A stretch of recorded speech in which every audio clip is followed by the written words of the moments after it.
नमस्कार, बड़ी बहस मध्य प्रदेश में आपका स्वागत है। मैं हूं आपके साथ विवेक पांडे। बिहार की नीतीश सरकार ने जैसे ही जातिगत जनगणना के आंकड़े जारी किए, वैसे ही चुनाव के मुहाने पर खड़े मध्य प्रदेश में भी अब सुगबुगाहट सुनाई देने लगी है। प्रदेश की पूर्व मुख्यमंत्री उमा भारती ने ओबीसी आरक्षण का मुद्दा एक बार फिर से उछाल दिया। पूर्व मुख्यमंत्री उमा भारती ने कहा कि कोई माई का लाल आरक्षण को खत्म कर ही नहीं सकता। दरअसल पूर्व मुख्यमंत्री उमा भारती भोपाल के रविंद्र भवन में आयोजित गौ रक्षा सम्मेलन को संबोधित कर रही थी। इस दौरान उन्होंने नारी शक्ति बंधन अधिनियम में ओबीसी वर्ग की महिलाओं को आरक्षण न मिलने पर अपनी ही पार्टी यानी कि बीजेपी को घेरा। उन्होंने कहा कि ये बिल पारित भले हो गया, लेकिन ओबीसी महिलाओं को आरक्षण दिए बिना ये लागू नहीं हो पाएगा। उमा भारती ने कहा कि SC/ST को संवैधानिक व्यवस्था के तहत आरक्षण मिल जाएगा। सवर्ण लोगों को गरीबी के आधार पर नौकरियों में 10% आरक्षण मिल जाएगा, लेकिन ओबीसी महिलाओं को साथ लेकर, उनका झुंड साथ लेकर मैं पार्लियामेंट के अंदर प्रवेश करना चाहती हूं। बात उमा भारती कह रही है।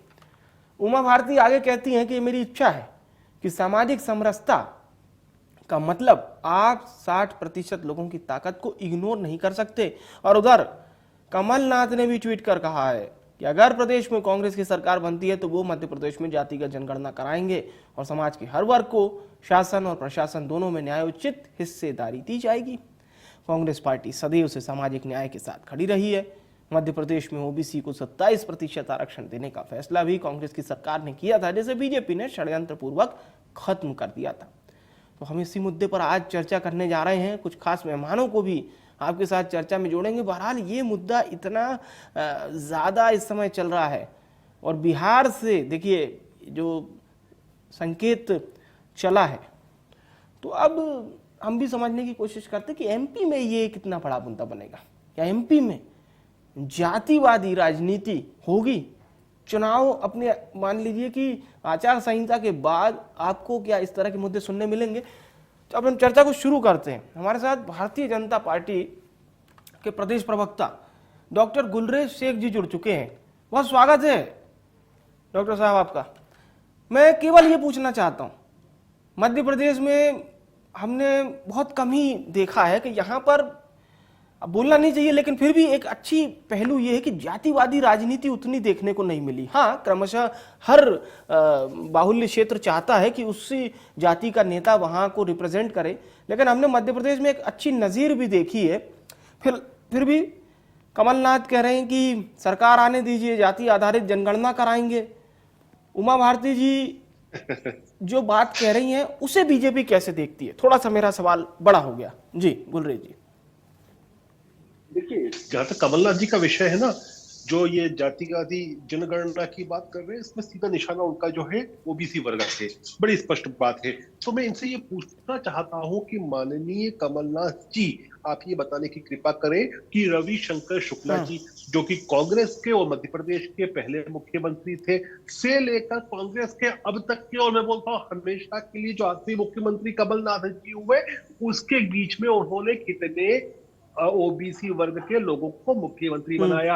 आपको उत्तर नहीं मिलेगा, क्योंकि सच्चाई ये है कि कांग्रेस पार्टी कभी भी ओबीसी को उनका हक नहीं देती। ना ओबीसी को देती है, ना दलित को देती है, ना आदिवासी। आप जैसे बयान सुन रहे होंगे राहुल गांधी जी हो, वो एक माह से ओबीसी को लेकर जो बयान दे रहे हैं अलग अलग मंचों पर, वो कहते हैं कि साहब सेंट्रल में तो अधिकारी ओबीसी वर्ग के है ही नहीं, जनसंख्या में बहुत ज्यादा है, लेकिन ओबीसी को महत्व नहीं दिया जाता। ये बात राहुल गांधी कह रहे हैं। मैं तो देखिए, राहुल गांधी क्या है कि चुनाव जब आता है ना, तो वो अलग अलग टोन्स बोलते हैं और वो एक पेंडुलम की तरह कहीं भी भटकते रहते हैं, लटकते रहते हैं। कहीं से भी वोट मिल जाए, लेकिन वोट उनको मिलता नहीं है। लेकिन आप ये देखिए ना कि जहां तक केंद्र की बात करें, तो केंद्र में नंबर ऑफ एमएलए एमपीज देख लीजिए, नंबर ऑफ मिनिस्टर्स देख लीजिए, और इन सबके ऊपर मैं बात करता हूं कि सबका वजन एक तरफ और एक ही वजन एक तरफ। माननीय प्रधानमंत्री जी को देख लीजिए, भारतीय जनता पार्टी ने तो, बीजेपी ने तो प्रधानमंत्री भी ओबीसी वर्ग से बनाए हैं। और मध्य प्रदेश की आप बात करते हैं यदि, तो सुंदरलाल पटवा जी के बाद से चाहे उमाश्री भारती जी हो, चाहे भी बाबूलाल गौर जी हो, चाहे मुख्यमंत्री शिवराज सिंह चौहान जी हो, ये कौन से वर्ग हैं? ये सबके सभी तो ओबीसी वर्ग से हैं। तो कांग्रेस को तो ये सब बातें करने की आवश्यकता नहीं। जहां तक मध्य प्रदेश की बात है, मैं उनसे कहता हूँ आपकी बात चलने वाली नहीं है। तो मतलब बैकग्राउंड तो मैं कहूँगा बहुत सशक्त है आप लोगों का, क्योंकि प्रधानमंत्री स्वयं ओबीसी वर्ग से आते हैं। हालांकि इस बात को हमें ये कहते हुए थोड़ा सा अजीब लगता है। प्रधानमंत्री अपनी कौशल क्षमता और उसके दम पर प्रधानमंत्री बने हैं, चाहे वो उनका जनता से संवाद हो, उसमें कभी वो अपनी जाति का जिक्र नहीं करते।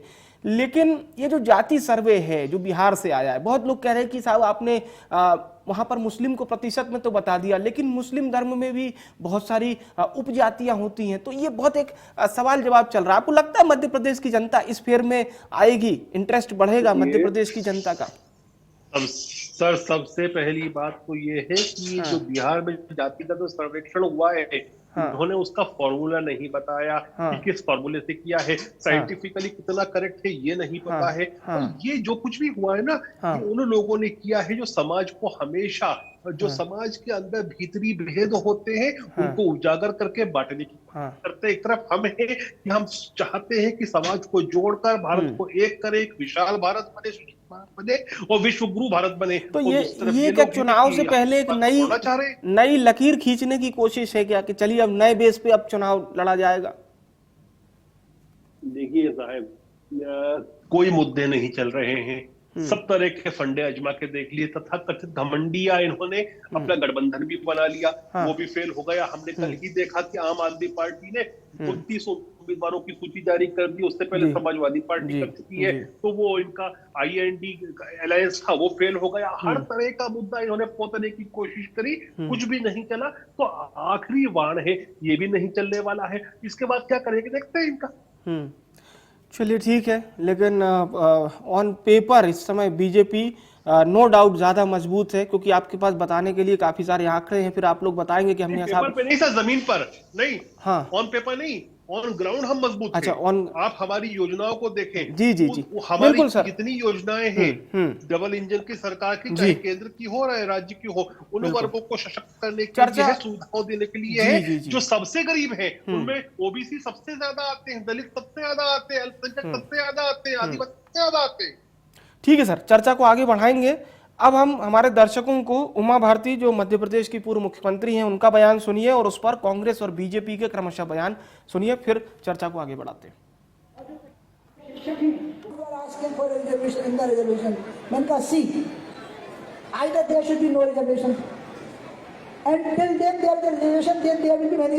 मैंने कहा या तो ये देश की व्यवस्था ही ऐसी हो जाए कि आरक्षण की स्थिति न रहे। अब वो स्थिति कब आएगी? जब ST SC खुद कहेंगे कि हमें आरक्षण नहीं चाहिए, उसके पहले स्थिति खत्म नहीं की जा सकती। कोई माई का लाल आरक्षण की व्यवस्था को खत्म नहीं कर सकता। जब तक समाज में एक भी व्यक्ति अपने अधिकार से वंचित रहेगा, तब तक आरक्षण को खत्म नहीं कर सकता। एक बार फिर से भारतीय जनता पार्टी मध्य प्रदेश में माहौल खराब करने का काम कर रही है। यही बयान पिछले बार ग्वालियर चंबल क्षेत्र में शिवराज सिंह चौहान जी ने दिया था, जिसके बाद जातिगत हिंसा वहां फैल गई थी। माई के लाल वाला ही बयान। अब बीजेपी फिर से उसी ट्रैक के ऊपर है, तो बीजेपी की नीयत मुझे साफ नहीं दिखती है। रही बात जातिगत जनगणना की, कास्ट सेंसस जिसको अंग्रेजी में कहते हैं, कांग्रेस पार्टी शुरू से पक्षधर रही है। हमने शुरू से कहा है, कमलनाथ जी पिछले 3-4 साल में कहते आए हैं इसको निरंतर कि जातिगत जनगणना कराएंगे। जब वो यादव समाज के कार्यक्रम में गए तब भी, जब ओबीसी समाज के कार्यक्रम में गए तब भी, सब बार। और इस बार राहुल गांधी जी जब शाहजहांपुर जिले में आए तब उन्होंने भी कहा था। यूपीए कांग्रेस की सरकार जिसमें कमलनाथ जी मंत्री थे, उस सरकार ने 2012-13 में जातिगत जनगणना शुरू करी थी और उसके आंकड़ों को 2014 के बाद मोदी सरकार ने छुपा के रखा, दबा के रखा। हमारे निरंतर प्रयास के बाद भी, कहने के बाद भी जारी। उमा भारती जी ने कहा, ठीक कहा है, पूरी भाजपा यही कहती है कि जब तक, RSS प्रमुख जी का भी आपने बयान सुना होगा, उन्होंने भी यही कहा, मोदी जी यही कहते हैं, शिवराज जी यही कहते हैं कि जब तक सामाजिक भेदभाव समाप्त नहीं होता, जो पिछड़ा लोग हैं, जो समाज की मुख्य धारा में नहीं, जब तक वो वर्ग आगे नहीं आता, समान अधिकार नहीं मिलता, आरक्षण लागू रहेगा और इसको कोई चैलेंज नहीं कर सकता। ये भाजपा की लाइन है। अब ये कांग्रेस है जो आरक्षण को समय समय पर तरह तरह की बातें पर्दे के पीछे करती है। मध्य प्रदेश में फैसला करते हैं 27% आरक्षण का और पीछे से उन्हीं के पार्टी के प्रवक्ता, उन्हीं के वकील कोर्ट में आपत्ति लगा देते हैं और कोर्ट से स्थगन मिल जाता है और उस वर्ग का अधिकार छीनने लगता है। फिर शिवराज जी आगे आते हैं, दिल्ली जाते हैं, वकीलों से चर्चा करते हैं और घोषणा करते हैं कि बगैर 27% आरक्षण के हम प्रदेश में नगरीय निकाय के चुनाव नहीं कराएंगे। और आखिर वही हुआ, आरक्षण के साथ चुनाव है। तो हमारा तो जो उमा जी ने कहा है वही भाजपा का कहना है, वही सभी नेता कहते हैं कि आरक्षण कोई माई का लाल नहीं छीन सकता। तो ये बयान आपको सुनाने बहुत ज़रूरी थे। और चलिए अब हमारे साथ चर्चा में ब्रजभूषण नाथ जी जुड़ चुके हैं, वरिष्ठ प्रवक्ता हैं कांग्रेस पार्टी के। बहुत स्वागत है ब्रजभूषण जी आपका इंडिया न्यूज़ पर। ब्रजभूषण जी, गुलरेज जी से हम चर्चा कर चुके हैं, लेकिन देखिए अब मैं आपसे चर्चा करना चाह रहा हूँ। भाजपा ये कह रही है कि साहब ओबीसी वर्ग पर बात करने का अधिकार कांग्रेस को नहीं है, हमारे प्रधानमंत्री ओबीसी वर्ग के हैं, ओबीसी कल्याण आयोग हमने बनाया, 18 साल से ज़्यादा से भाजपा में जो भी क्रमशः मुख्यमंत्री बने वो ओबीसी वर्ग के बने। अब वो कह रहे हैं साहब आंकड़े देख लीजिए, सांसदों के आंकड़े देख लीजिए, हमारे पार्टी में ओबीसी को सबसे ज्यादा हमने प्रमोट किया। फिर कांग्रेस को ऐसा प्रवक्ता भी जो बैठा है वो भी ओबीसी का बैठा है। अच्छा ठीक है सर, चलिए एक चीज और गुलरेज जी ने एड ऑन कर दी, लेकिन अब ब्रजभूषण जी आपके पास पर्याप्त समय, आप अपनी पार्टी का पक्ष रखिए। जी ब्रजभूषण जी अनम्यूट कर लीजिए। ब्रजभूषण जी आपका ऑडियो हम तक नहीं आ रहा है। जी आपका ऑडियो अनम्यूट कर लीजिए, आपका ऑडियो हम तक नहीं आ रहा है। जी चलिए मैं आप ऑडियो अनम्यूट कर लीजिए, मैं एक बार फिर से आपके पास आता हूं। तब तक गुलरेज जी, एक छोटा सा मेरा सवाल जो आपसे रह गया था कि कांग्रेस माहौल तो बना रही है, क्योंकि उसे इस बात का भान है कि एमपी में अगर ओबीसी वर्ग उनके साथ आ गया तो कहीं ना कहीं आप लोगों के लिए दिक्कत हो सकती है। गुलरेज जी देखिए, बना दीजिए माहौल। वो जमाने गए जब माहौल से चुनाव जीता जाता था। अब जो चुनाव जीते जाते हैं ना, वो जीते जाते हैं काम से। वो काम की बुनियाद पे भारतीय जनता पार्टी खड़ी है, काम की बुनियाद पे नरेंद्र मोदी जी खड़े, शिवराज सिंह चौहान जी खड़े। तो हम काम लेके सामने आ रहे हैं। कल ही 2,21,000 गरीबों को हमने छत दी है। और क्रमशः आप देखिए, एक्सक्यूज मी, चाहे सीएम राइज स्कूल्स बनाने का काम किया गया हो, चाहे गरीबों को, गरीब बहनों को जो 1250 रुपए प्रति माह देने का काम किया गया हो, चाहे लाडली लक्ष्मी योजना लाई गई हो, चाहे पीएम कार्ड के माध्यम से, जिसको हम आयुष्मान कार्ड भी कहते हैं, आयुष्मान कार्ड के माध्यम से 5-5 लाख रुपए का गरीब लोगों का इलाज करवाया जा रहा हो। तो ये सब काम है जो जमीनी धरातल पर दिखते हैं। ये माहौल बनाने से कुछ नहीं होता कि कैमरा लेके आप चले गए और आपको पता नहीं है कि चावल कैसे बोया जाता है, खेत में चले जाएंगे, कभी आप कारपेंटर्स के साथ बैठ जाएंगे, कभी आप ट्रक ड्राइवर बन जाएंगे। इस तरह से कोई चुनाव नहीं लड़ा जाता। चुनाव लड़ा जाता है वास्तविक मुद्दों पर और लोगों के जन सरोकार करके उनका जीवन स्तर को सुधार कर, जो हम कर रहे हैं। प्रतीकात्मक मानते हैं आप, मतलब ये जो बयान है या जो भी चीजें प्रतीकात्मक है? देखिए साहब, आज की राजनीति में हर कोई परिपक्व हो चुका है और इंफॉर्मेशन टेक्नोलॉजी से हर व्यक्ति जुड़ा है। तो इस प्रकार की चीजें किसी जमाने में काम करती थी कि साहब इंदिरा गांधी एक हाथी पे बैठकर कहीं चली गई, किसी का हाल चाल पूछ लिया और उसके बाद इलेक्शन जीत लिया। अब वो नहीं होता। अब आपको हर एक व्यक्ति को छूना होगा, उसकी जिंदगी को छूना होगा, उसकी जिंदगी को बदलना होगा, तभी आपको आशीर्वाद मिलता है। जी बिल्कुल, ये बहुत अहम बात। जितने भी हटकंडे अपना रहे, कुछ नहीं होना उससे। बिल्कुल बहुत अहम बात आपने कही है। और कहीं ना कहीं हमारे दर्शकों को भी बता दें, मध्य प्रदेश में भी लगभग सियासत इसी धुरी की ओर बह रही है, क्योंकि आप लोगों के पास बताने के लिए डेटा है। तो कांग्रेस फिलहाल दावे कर रही है, वादे कर रही है और ये भी कह रही है कि मैं एक बात और भाई साहब कहूं आपको, जी बताइए। मैं आपको एक बात और कहूं कि मध्य प्रदेश की राजनीति में कास्ट फैक्टर इतना इंपॉर्टेंट होता ही नहीं है। पहली बार मुझसे ये पूछा गया कि आप सुन्नी हो कि शिया हो, वो भी एक डिबेट पे कांग्रेस की प्रवक्ता ने पूछा था। नहीं, ये तो एमपी की राजनीति ऐसी नहीं है कि ये नहीं, तो मैं बता रहा हूँ ना आपको कि मुझसे पहली बार ये पूछा गया, वो भी टेलीविजन की स्क्रीन पे कांग्रेस के प्रवक्ता के द्वारा पूछा गया। तो एमपी की राजनीति में इस प्रकार की चीजें होती नहीं है। ये अच्छी बात है कि एमपी की हवा कभी इस ओर रही नहीं कि यहाँ पर इस तरह के सवाल जवाब हों, और ये अच्छी बात है। मैं राष्ट्रीय पदाधिकारी भी हूँ पार्टी का, मैं राष्ट्रीय पदाधिकारी भी हूँ पार्टी का, आईटी सेल से। तो हम जब पूरे राष्ट्र में भ्रमण करते हैं तो कार्यकर्ता ये कहता है कि एमपी में राजनीति करना सबसे आसान। क्यों? क्योंकि वहां पे जाति का भेद इतना नहीं है, वहां पे गुंडा एलिमेंट इतने नहीं है। यहाँ की राजनीति जो है ना, केवल काम के बेसिस पर आप कितनी मेहनत कर रहे हो, लोगों से कितना आपका कांटेक्ट है, उसके बेसिस पर राजनीति होती है। चलिए बहुत अच्छी बात है। राजनीति हमारे नहीं होती। सकती। कहीं ना कहीं जातिवाद दूर भी रहना चाहिए। ब्रजभूषण जी हमारे साथ इस समय फोन लाइन पर जुड़ चुके हैं। ब्रजभूषण जी, ओबीसी वर्ग का ये जो राग अलापा जा रहा है, ऐसा प्रतीत हो रहा है कुछ लोगों को कि उमा भारती जी ने जो बयान दिया, आप लोग भी सहारा लेके पीछे पीछे चल रहे हैं और इसीलिए ये जो जनगणना का दावा किया है कांग्रेस सरकार आने पर, कहीं ना कहीं उसी दिशा में देखा जा रहा है। विवेक जी, गुलरेज भाई अच्छी तरह जानते हैं कि कांग्रेस जो वादा करती है उसको संपूर्ण रूप से निभाने का काम कमलनाथ जी और हर कांग्रेस का नेता और कार्यकर्ता करता है। इनके नीचे से नेता से लेके ऊपर तक नरेंद्र मोदी जी तक केवल जुमलेबाजी के अलावा कुछ नहीं करता। ये गुलरेज भाई को खुद मालूम है। अगर 15 लाख जुमला हो सकता है तो इनकी हर बात जुमले हो सकते हैं। उमा भारती जी सही कह रही है कि उमा भारती जी का अभी ये क्लियर नहीं है कि वो कांग्रेस का साथ देंगी कि शिवराज सिंह चौहान जी का साथ देगी। जिस शिवराज सिंह चौहान जी ने उमा भारती जी को 15 साल से 10-12 साल से लगातार घर बिठा के रखा है और उमा भारती जी के सुनने का नाम नहीं लेते, ना उनको स्टार प्रचारक बना के रखा है, ना मध्य प्रदेश में उमा भारती जी की उनको जरूरत महसूस होती है, ना शिवराज सिंह चौहान जी नरेंद्र मोदी जी के साथ उनको देखना पसंद करते हैं। तो हमें जरूरत है गुलरेज भाई सबसे ज्यादा जरूरत इस वक्त मध्य प्रदेश में है जो शिवराज सिंह चौहान जी खुद नहीं, लेकिन हमारा सवाल ये है कि ओबीसी वर्ग पर ये जो चुनाव को मूव ऑन किया जा रहा है, तो ये आप लोग कह रहे हैं 60% से ज्यादा आबादी है, इग्नोर नहीं किया जा सकता, हम आएंगे तो जनगणना करा देंगे, ओबीसी वर्ग को बीजेपी महत्व नहीं दे रही है, हम महत्व देंगे। तो दूसरी ओर बीजेपी कह रही है साहब प्रधानमंत्री से लेके मुख्यमंत्री सब तो ओबीसी वर्ग के ही हमने बनाए।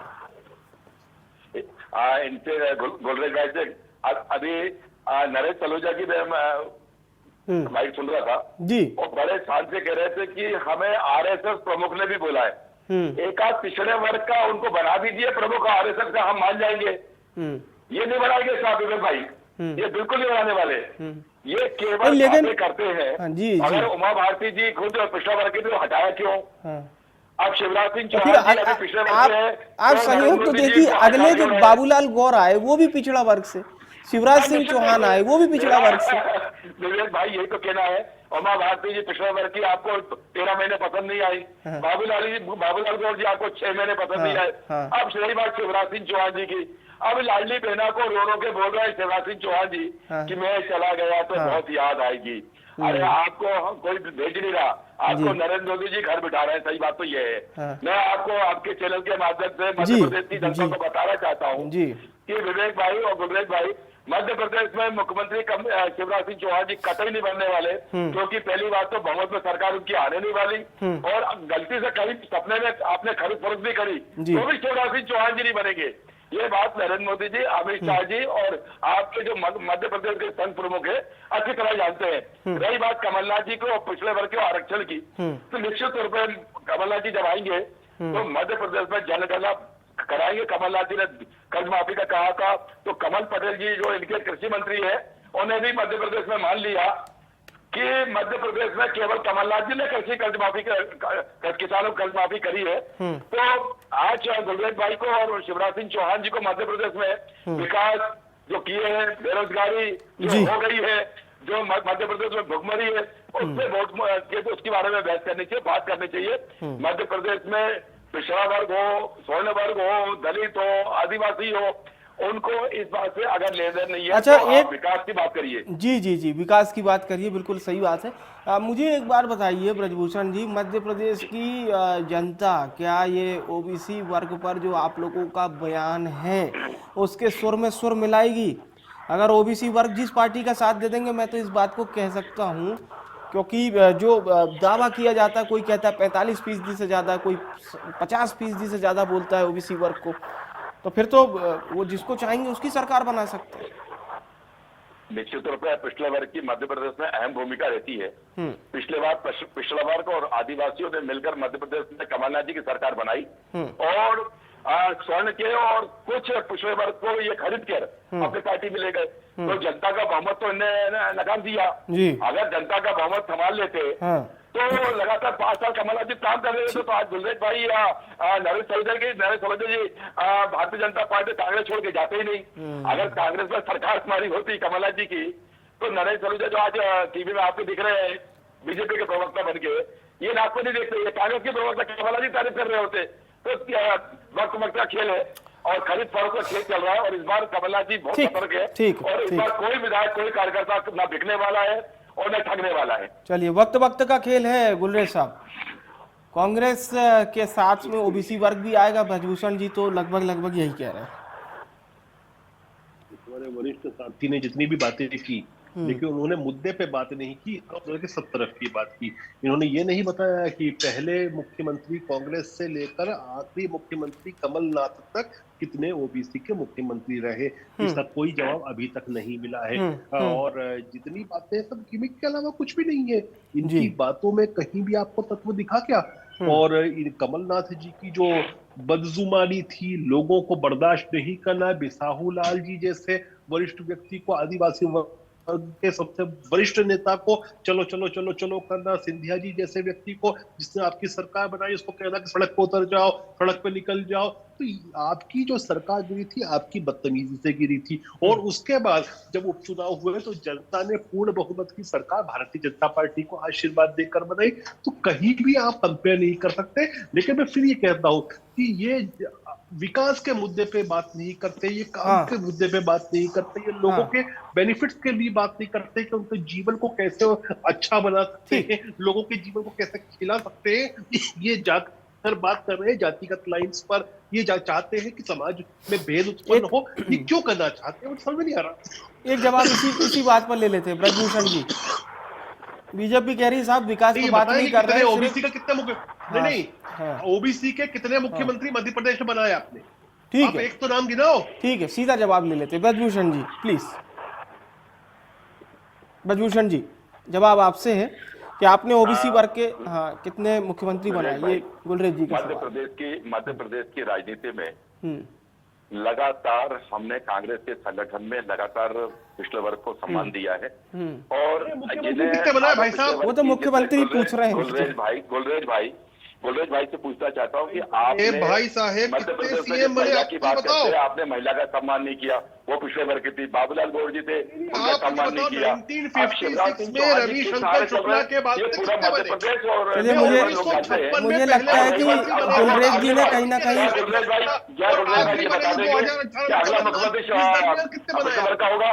पूछे जाने से ये आज की कहने की स्थिति में नहीं है जी। मालूम है कि आज की स्थिति में गुलरेज भाई नहीं कह सकते। चलिए सर, ठीक है, 1956 ठीक है सर। चर्चा का समय यहीं समाप्त होता है। बहुत बहुत धन्यवाद मैं करूंगा डॉक्टर गुलरेज शेख जी आपका, ब्रजभूषण नाथ जी आपका, हमारे साथ कार्यक्रम में जुड़ने के लिए।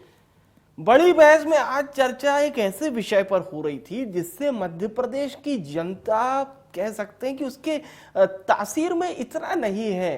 यहाँ जातिवाद को लेकर माहौल बना सकते हैं, लेकिन उस माहौल से आप चुनाव जीत पाएंगे या नहीं जीत पाएंगे, या ये एक प्रयोग है?